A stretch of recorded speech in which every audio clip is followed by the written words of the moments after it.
You're listening to The Builder's Mindset with Mike DiGiovanni, presented by Amazing Mindsets. What's up, everybody? Welcome back to The Builder's Mindset, the place where we cut through the noise and talk about what's actually happening in the U.S. housing market. In today's episode, I'm going straight at two big narratives in the industry right now, and we're going to take them down. First, the political firestorm around the 50-year mortgage proposal floated by Trump and FHFA Director Bill Pulte. Everybody's screaming it's going to save affordability. Some love it, some hate it, but nobody's being honest about what it really means and its impact. Second, there was a new HousingWire piece claiming housing's real problem now is that high-end job growth has stalled. I'll be honest with you, I'm going to push back hard on this article. Respectfully, of course, but forcefully. Because while the article makes valid points, it's missing the real root cause, and builders deserve to hear the truth and understand how to really tackle the problem. You asked for loud, you asked for political, you asked for psychologically strong, so let's get to it. So let's start off with the 50-year mortgage. You know, when I first heard about this, I got to be fully honest, I literally thought, oh, this is a great idea. And I don't think it's a horrible idea, but I don't think it's a great idea anymore. And why do I say that? Look, I'm pro-Trump. I got no problem admitting that. I ultimately think every politician, just like humans, all humans sin, all politicians are flawed. But I think from a straight up security and business aspect, economy aspect, Trump is doing really good things, and he's going to move us, already has moved us in the right direction. I think it'll be a couple of years, but we're going to realize the moves that he's made on tariffs and investment in this country, how big of an impact that's had, and it's going to go on for a while. But this 50-year mortgage, while it's not, I don't want to say it's bad, but it's definitely not all it's cracked up to be. The pitch that they're given is simple. Lower monthly payments, more people qualify, more people buy houses. Here's the problem, and this is straight from a piece that I put together that I haven't released yet, but after reviewing everything, there's a lot of details that we still don't know. The rates are really unknown, the underwriting's really unknown, and the government-backed eligibility is also really unclear. Now, they might work all of this out, and it might be really, really good at the end of the day, but to put the cart before the horse, in my opinion, and you know, we're selling this as awesome, and I don't know that it's really that. Look, if you look historically right now, if you look at a 15-year mortgage versus a 30-year, you're typically going to pay a higher rate on the 30-year versus the 15-year. So you would believe that the rate is going to be higher on a 50-year, unless it's got some government-backed subsidy. And so we just don't know about the rates. And then what are the underwriting requirements going to be? Is there going to be a larger down payment? Is there going to be different credit requirements? And then what's the government-backed eligibility? All of these things play into like that it is too early to tell what impact, but I'm pretty confident it's not going to have a major impact. Okay, so they also talk about it might expand the buyer pool. Once again, we don't know how this is all going to pan out, but I still believe it's only going to be a slight impact. Lower monthly payments make it easier for some families to say yes. It could be good for upgrades. It could be good if it goes on to the, ADUs and remodels. It might impact if you're allowed to get a longer term for those types of things. I think that's going to, from an underwriting perspective, not pan out because I don't see them allowing that long of a term for those types of upgrades and products. Entries into the market, again, I'm not sure if this is really going to help entry-level buyers. Builders might see a few more qualified buyers. My guess tells me that if this helps anybody, it's going to be the second move up in the luxury buyers, if anything else. The people who have plenty of money, have good credit, have the ability to buy, and they could just make a lower monthly payment and or it might benefit them in some sort of tax perspective or whatnot, if they can write off the increased interest. But it does not fix what we believe here at the Builder's Mindset is ultimately the root issue, and that is supply. This is key. It doesn't address the core issue of the lack of supply. And so why do I say that that's the lack of supply? We've talked about it. A lot of people have talked about it. We're in this weird conundrum right now where there's not enough supply to outweigh the demand, but there's also not enough ability to act on the demand because of affordability, interest rates, et cetera, et cetera. And so we're kind of in this almost feel like housing is in a little bit of stagflation right now. Prices really aren't appreciating much. They are coming down, but in a very controlled way because builders want to protect their backlog. But we're also just not really seeing kind of one way or another shift. Yes, it's a little bit into the buyer side today, but not enough to really move the needle too much. So it also is definitely, unless interest rates are some bizarre situation, which I don't see that'll happen, there is really no way that this does anything but slow equity and long-term mobility. Longer terms, slower equity build, more people will potentially start to feel stuck because of that slower equity build. You get into a house 3 years down the road, you've got, like, let's say, even if it's in a normal market, you got 3 to 5% yearly appreciation, or even 2 to 4%. You pay down a little bit, like in the front end, these are front loaded with interest payments. But in 3 to 5 years, you can use that as a springboard. I don't think those numbers are going to pan out and be quite so beneficial because you've got to get enough equity in your home before you resell it, usually to cover the real estate fees that usually come out of the sale price, right? So, I think this creates potentially stuck people that don't move, stuck people that can't trade up or don't trade up, and stuck people that don't reinvest into their home and they just kind of hang out. So yes, it's a tailwind, but not a big one, definitely not an engine. And that's what we think here at the Builder's Mindset. So treat it as a tailwind, not as a foundation. And, as we've always said here, don't stake your strategy or even your hopes or your business on policy. It's just not a good look. All right. So we're going to jump in now. Let's summarize this straight up. All right. So this 50-year mortgage won't save housing. It won't fix affordability. And it definitely is not going to fix the supply, which we believe is really the big problem right now. It's political oxygen, not economic oxygen. A lot of talking points without even a lot. And you should clearly see that when we can't figure out, like, what are the underwriting requirements, what are the interest rates going to be. It's a lot of talk right now. I'm not saying they shouldn't do it and shouldn't try it. It should be an opportunity. You can get 50-year product right now, but they're like really more portfolio type product for specialty lending and whatnot. So I don't see it as a bad thing they're trying to do. I just think they're making it more hype than it really should be. All right. So now we're going to dive into this HousingWire claims that job growth is the real problem. So let's talk about what they're claiming at HousingWire.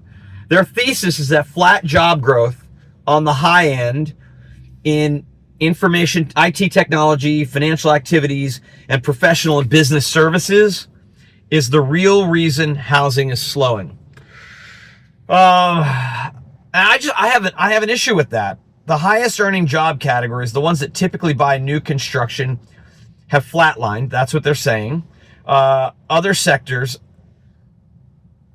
education, healthcare, government, are growing, but these workers rent. They don't buy high-priced homes. I'm going to stop right there before I go into some of the other parts of their argument. I'm going to say this is kind of where we have some issues, because we go back to affordability and supply, and we think that's the big fix for that, is to not have high earners be the only buyers of new construction, and to get those healthcare workers, government workers, police and firefighters, first responders, able to buy new construction first-time homes. Builders are reporting fewer leads. Yep, that's true. That could be for a multitude of reasons. Sales cycles are longer, even with incentives. That's true. We're in a softer market. Layoffs or even cautious hiring in white-collar fields crush buyer confidence. Crush is a harsh word, but it does impact buyer confidence to the negative. I'll agree with that. So, and even if rates fall, HousingWire says demand may not come back strong because job growth isn't there. Okay. Look, I talked about Trump and all the investment that's coming back in this economy. Here's the thing I struggle with that they're not attacking when we look at jobs, trade partner, blue collar jobs are in high demand, and their value and their pay is going up. And a lot of the money that Trump is getting invested in this country is going to build the types of centers, data centers, solar fields, factories, steel factories, you name it. This is going to, in the front end, before it creates the job in the long term for the people that will work at the facilities, it's going to create lots of construction worker demand to build these facilities. But in the article, they conclude that no major correction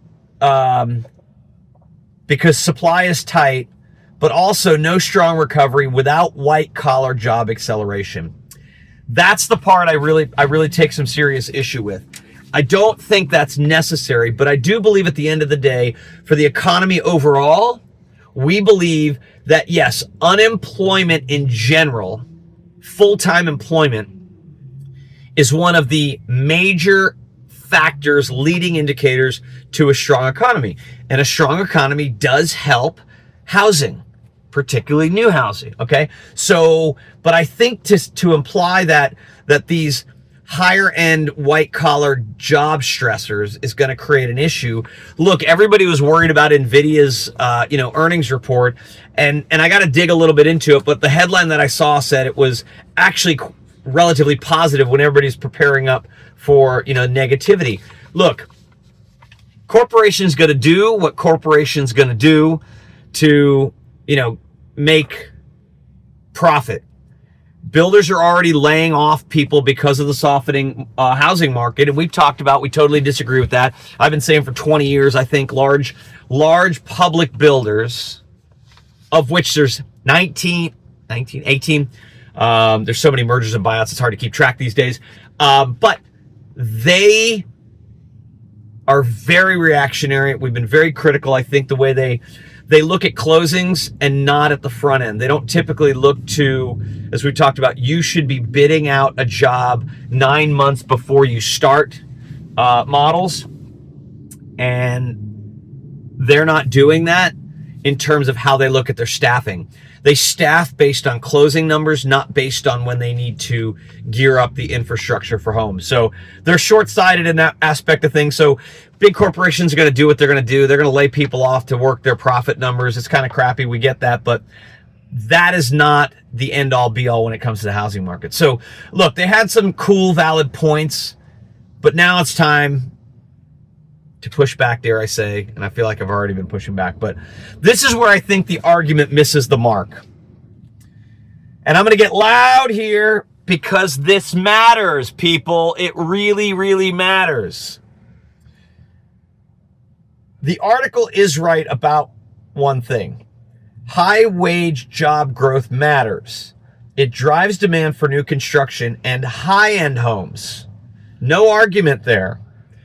But the entire narrative that high-end job growth is the real problem misses the number one economic reality in America. We don't have enough housing. It's been a problem. We've been talking about it. We're underbuilt. And a lot of the stock that we do have is older stock that is needing a lot of repair and upkeep. This isn't a tech workers didn't get raises problem. This isn't a professional services hiring is flat problem. It doesn't address the core issue, which we believe is the lack of supply. Now look, This is our opinion. We talked about this, whether it's Zonda, Burns, HousingWire, you name it. We take data, we look at the past, and we make judgments, and we say what we think is going to happen. It's an opinion at the end of the day.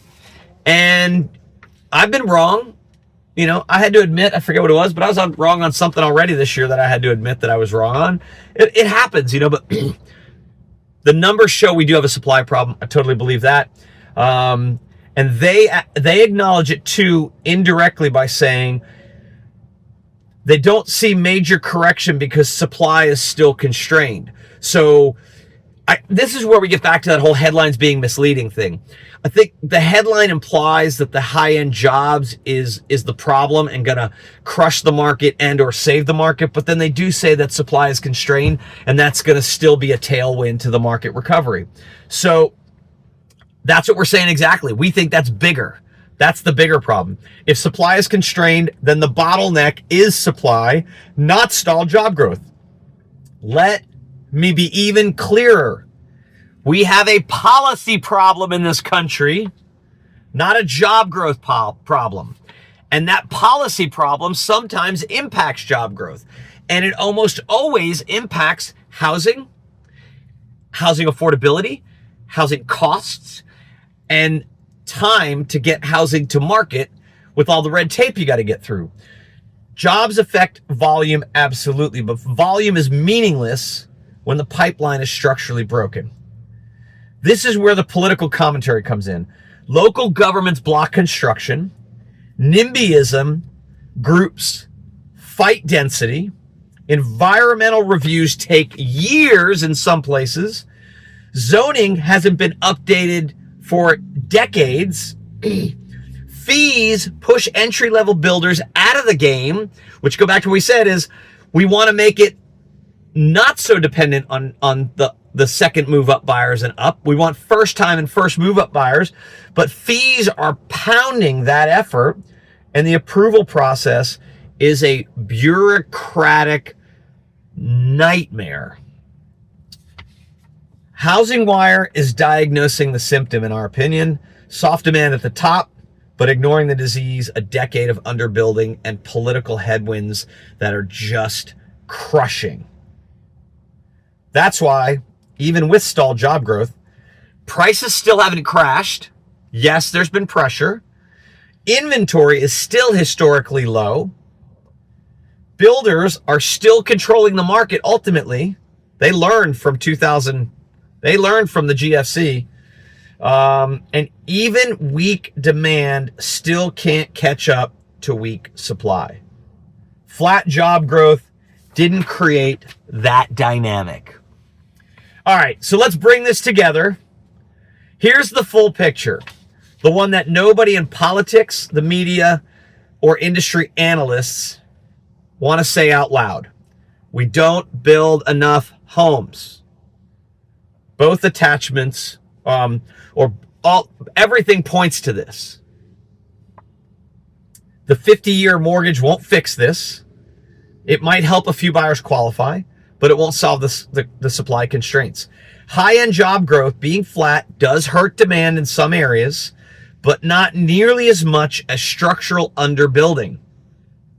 Builders today must operate in a world where demand is uneven, rates might drop, but that will not fix affordability. Policy ideas like 50-year loans grab headlines, but don't ultimately solve the fundamental problems. Buyers are anxious about jobs. It's a given. But still, new construction is winning because supply is tight. And here's the real takeaway, my non-public builders.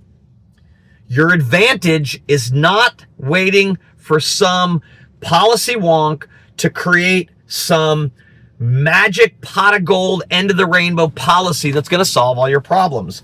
Your advantage is in your execution, not macro conditions. It's in speed, your product, your process, and the value you bring to the table for your potential customer. Nail those and you win every time, even in a flat job market, even in a softening housing market. because you're competing against nobody. There is very limited resale supply, and you can set yourself apart from your competitors if you focus on your product, your process, and your people. We talk about this in our Warrior Profit Academy education series, and we're going to be really diving into this in the Builders Mindset community that's coming out on school here shortly. Your financing innovation can attract attention, but operational excellence still drives results. And this is why we at the Builders Mindset say, focus on the things you can control in your product, your process, your people. Execute, people, execute, people, execute. Listen, let me close this out the way it needs to be closed. America does not have a demand problem. Look at the demographics. America has a policy problem, a supply problem, a political courage problem, and I'm going to say it loud and clear, and if you don't like it, too bad. We have a problem in the building industry. The production home builder industry is not set up, not geared up, and not focused on and committed to fixing their internal problems. You're like the guy you see at the gym, week in and week out, time and time and time again. You've been seeing him going to the gym for like a year, but he looks no different. Why? Because he's not doing the exercises right. He's not working on his form. And he's also got a bad diet. So he looks the same. Spends all this time in the gym and he's not improving. Just like our home builders who don't improve their product development, don't improve their operations and their process, don't improve and educate and train up their people so they can execute better than their competitors. We need cities that say yes to what we're building. We need states that approve housing in months, not years. We need zoning that reflects 2025 and beyond, not 1965. We need policies who stop talking about 50-year Band-Aids and start talking about real supply reform. If you're a builder, a production builder, private production builder listening to this, and you know your margins aren't where they need to be, and you know what they're supposed to be, double-digit growth, double-digit net. At the end of the day, I'll give you a pass on the double-digit growth if you're getting a double-digit net. But if you're not double-digit net, you're not crazy. You're not imagining the friction. You're dealing with a system designed to slow you down. And you're still winning because the entire country is underbuilt. But if you want to win with better margins, you need to stay focused on your execution, stay focused on your product, stay focused on value and speed, and control what you can control. Because at the end of the day, the builders who understand the real game, the ones who don't get distracted by headlines, don't wait for policy wonks to save them, are the ones who come out on top time and time again. This is the Builder's Mindset. We hope you enjoyed this episode. Let's go get after it. You're listening to the Builder's Mindset with Mike DiGiovanni, presented by Amazing Mindsets.